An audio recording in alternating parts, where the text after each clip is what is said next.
Everyone, welcome again to my YouTube channel. My name is Adiola and I share videos on how to settle in the UK, life in the UK and other fun stuff. If this sounds like what you're interested in, definitely subscribe, like, share this video with people that you think might benefit from it. So on today's video, I'll be talking about a question that I've gotten a couple of times from several people in several occasions, conversations I've had with people, particularly about switching from being a main applicant to being a dependent, or being a dependent to being a main applicant. And also I'll be discussing the graduate visa, what the visa entails, how to switch to the visa, the process of getting the visa, the cost particularly as well, because a lot of people's visa are coming to an end. People are finishing their schools and they're trying to look into what to venture into. Should I, as a single person, just go for the graduate visa or go into care, which most people are doing, like we all know?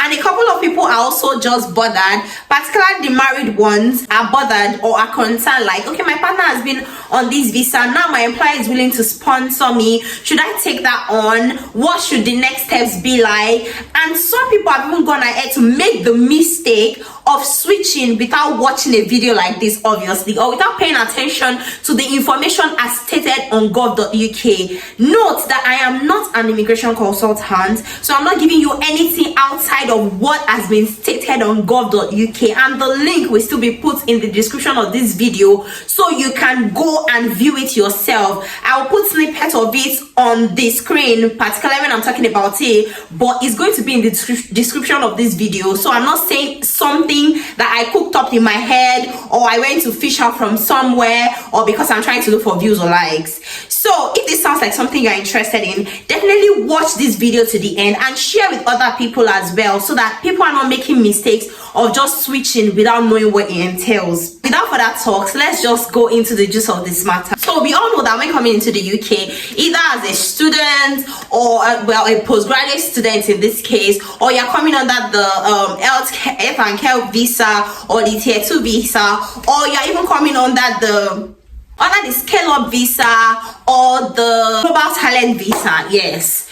So when you're coming on any kind of work visa or student visa, when you're coming on this type of visa, you're allowed to bring your dependent, so long as you're not coming to study an undergraduate course. So there are cases where we've seen a couple of people that came in, maybe their partner, their husband or their wives were the main applicants at the time. They are the ones, maybe they are the doctors, they are the nurses, they are the ones on the health and care visa, or they are the ones that got a job from the UK, they're working with the big four, they came in on those tier 2 visa, or even maybe when they were done with school, they came in on this visa, or they switched to this visa and they were the main applicants.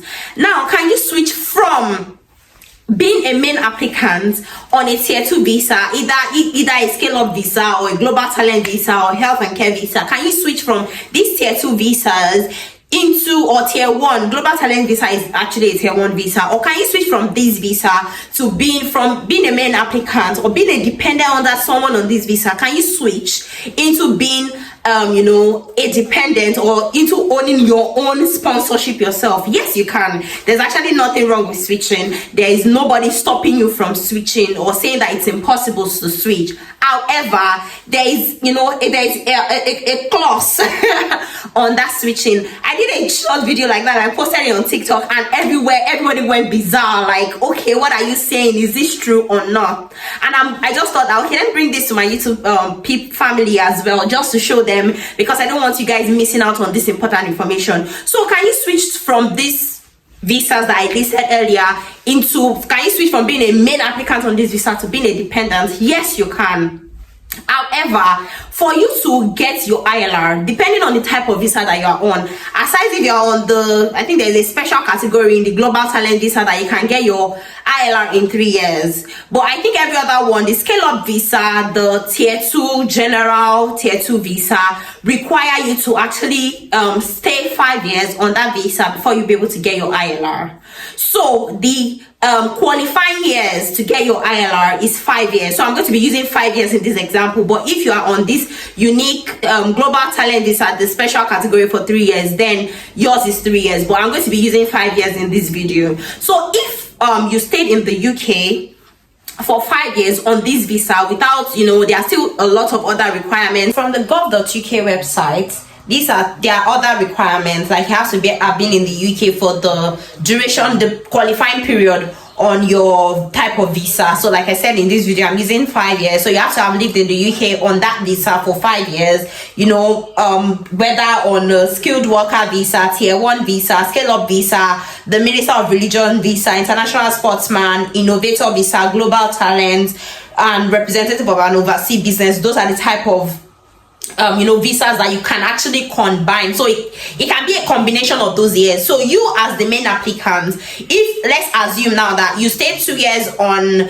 a tier 2 visa and you now stayed maybe another 3 years on an innovator visa or a global talent visa, for instance, you can put these years together to complete your 5 years and go ahead to apply for your indefinite leave to remain. But now the issue is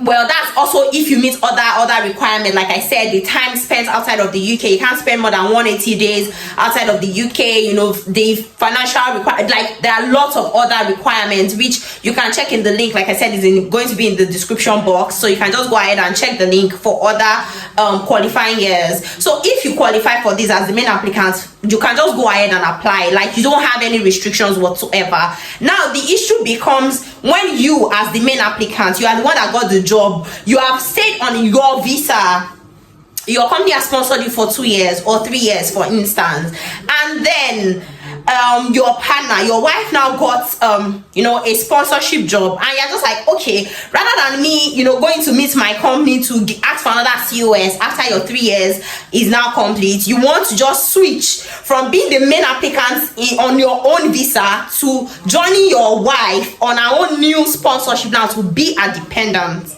If you do that, you would not, because the combination of the types of visa that you can combine to make up your 5 years, the dependent visa is not part of them. The dependent is not, or you being a dependent is not part of them. So you end up losing the years you have been a main applicant or your own main applicant. You end up losing the years you have been the main applicant, the years you spent on your own COS, because now you are now a dependent to somebody else. Now this is not just me talking from my head or just saying what I do not know. This is it on the UK, the gov.uk. It is here, it's stated here that eligibility for partners. So you know, you must have permission to be in the UK as a partner dependent on your visa. They've lived in the UK with you as your dependent for at least 5 continuous years. Your relationship is genuine, of course. You intend to keep living together. You have enough income to support yourself as your dependent, and they are not using complete public funds. Yeah. So now this is the clause. Your partner can include time they spent as your dependent on another visa to come towards the continuous years they need to qualify. But the issue, they cannot count any time spent on their own visa not as your dependent. So meaning that if you are collating maybe the time you spent on, like the example I cited before, you spent 2 years on your tier 2 general tier 2 visa, then you move to innovator visa, you spend 3 years. If you want to collect it to make your 5 years as the main applicant, you can go ahead and apply. Your dependent as well, they can collect the 2 years they were with you as a dependent on tier 2, collect the 3 years they were with you on the innovator visa too, and put them together for 5 years and then apply with you as your dependent. They too, they will get their ILR. But the issue is now, if you're dependent after 2 years on that your tier 2, they get their own sponsorship. They now become a main applicant, so to speak, in their own respect. Maybe they got a sponsorship from their employer. They now become a main applicant.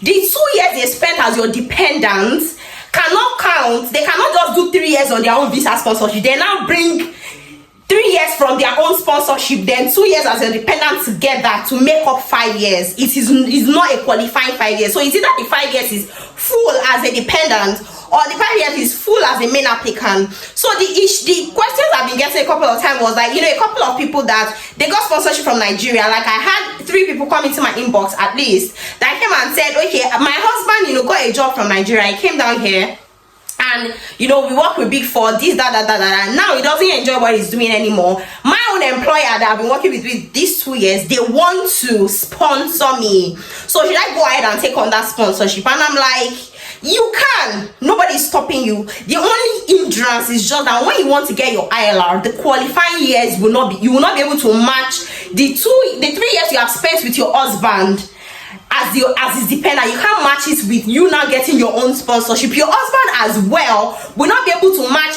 the 3 years he has spent as a main applicant with now being your own dependent now in this case. So like it was a very, very, it was a close shave for them, because they were already just willing to like, okay, take up the offer and just go ahead with it. But now seeing that they had to like more like start all over, they were just like, no way. Then I will just sit down, try to finish up the 5 years, and then afterwards we'll take that onwards. So that's like, I just thought that this is very key, because lots of people just thought, okay, 5 years, anyhow I gather the 5 years, I'm just going to go ahead. No, even as a student, even though your stay has been legal in the UK, as a student, regardless of how long, more than 5 years that you have spent in the UK doesn't count, except you are using the 10 years route.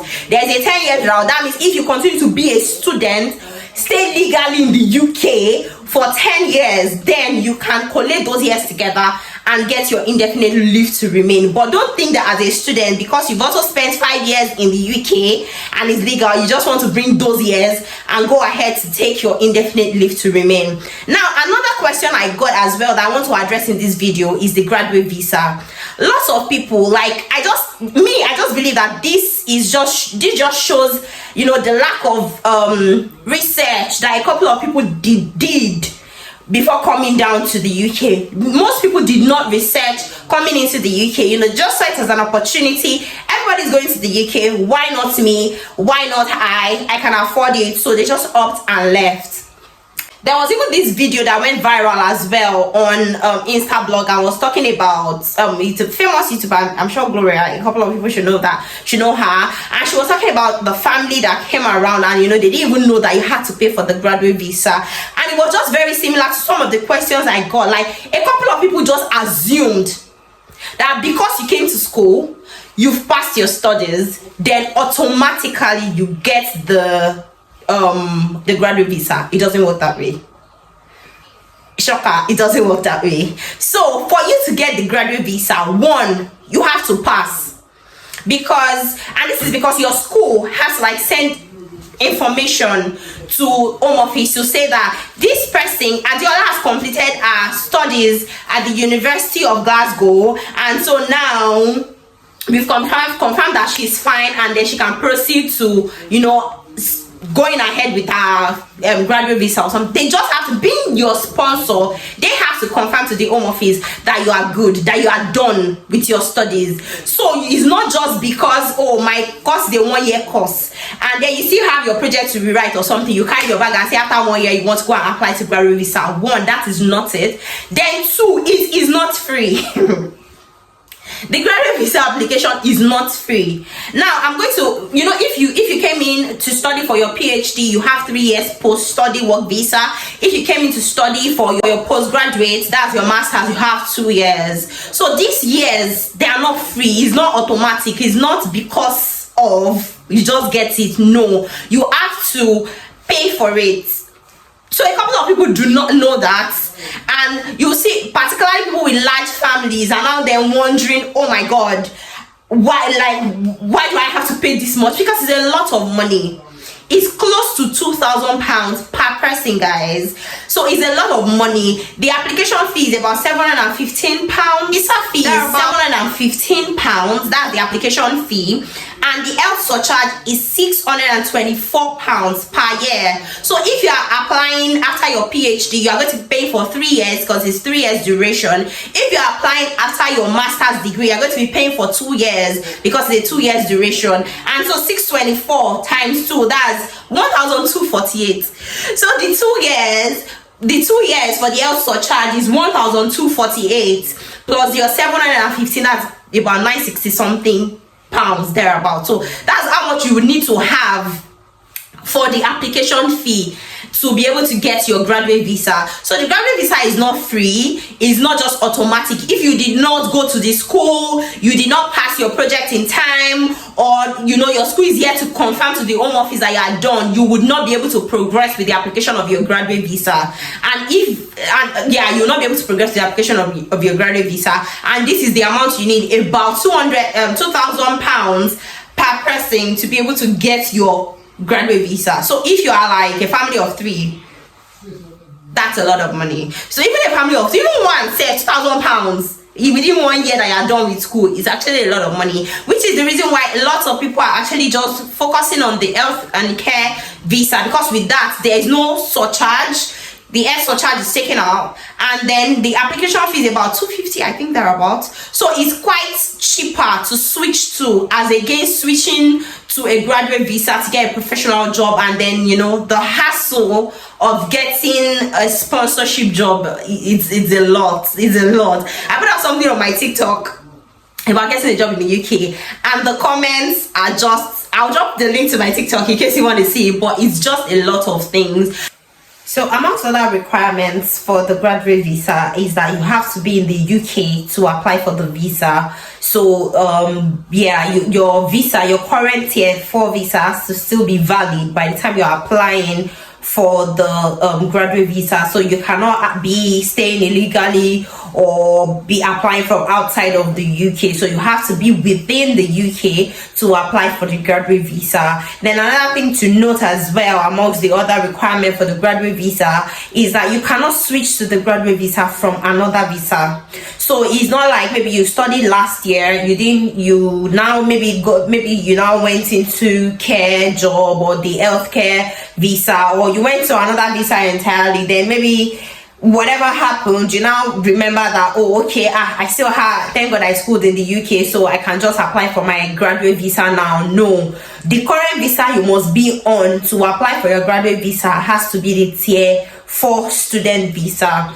So you cannot switch to the graduate visa from any other visa entirely. You cannot do that. Then more importantly is that you have to, if you plan on bringing your dependents, or your dependent didn't come with you while you were on the student visa, you cannot include them when you're applying for the graduate visa. So my husband had this friend that they schooled together, and then he is fiance. They hadn't married, they were not married at the time. No, she was still back in her home country, and she wasn't here yet. And he was just planning that, once the wedding is in September, I'll just bring her after I switch to the graduate visa. I had to tell him that you can't do that, because once you have switched to your graduate visa, you won't be able to bring your fiance or maybe your wife at the time. Now you won't be able to include her as your dependent now on the graduate visa. So whoever has not been your dependent while you were on the tier 4 visa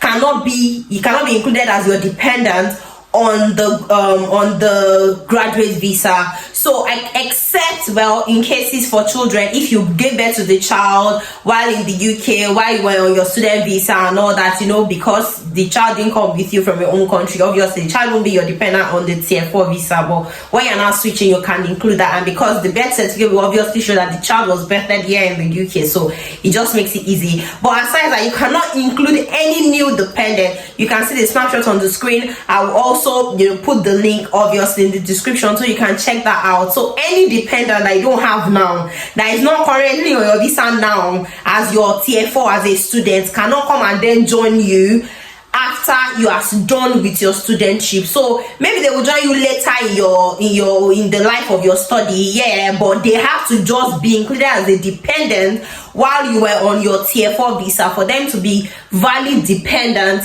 when you are moving to your to the graduate visa. So I saw that lots of people, people are winding down their studies now. People are like looking to switch to visas now, and they're just caught in between, which should I do, or how do I even apply, or either maybe my husband has a job or I have a job, which should we just get our sponsorship differently, or should we just stick to what we already have? If both of you are just starting out now, let's assume you are done with your school, your husband is just getting a sponsorship now, and you both got a sponsorship, so to speak, your husband is getting a sponsorship, you are getting a sponsorship, both of you can decide to just go ahead as main applicants each and apply so that your 5 years counts that way. But the moment you decide to be a dependent, I think you will need to consider the years that you've been a dependent for. Like if you've been a dependent for, let's say, 8 months, and now your employer wants to sponsor you, well, 8 months is should still be, you know, something you can waive. Now that's speaking from my own point of view. So you can want to say, well, I'll just take up the job. But if you've been maybe a dependent with your husband or your wife, in this case, for like maybe 4 years or 3.5 years, and then you're not getting a sponsorship offer, in my opinion, I think you should rethink that, because now that's going to be more like throwing your 3 years or 3.5 years away just to get a sponsorship. So it's not cast in stone. It's just to say that you should take this into consideration when you're making that decision, so you will not end up, you know, wishing like, had I known, you know, I would have made a better decision. This is all I have for you in this video. Thank you so much if you have watched to this point. Please, like I say again, like, share to anybody that you think will benefit from this video, and drop me a comment. You can tell me what other content you would like me to put out there for you that you will find valuable. I appreciate your comments, I appreciate your views. Till I see you in my next video, stay blessed, bye.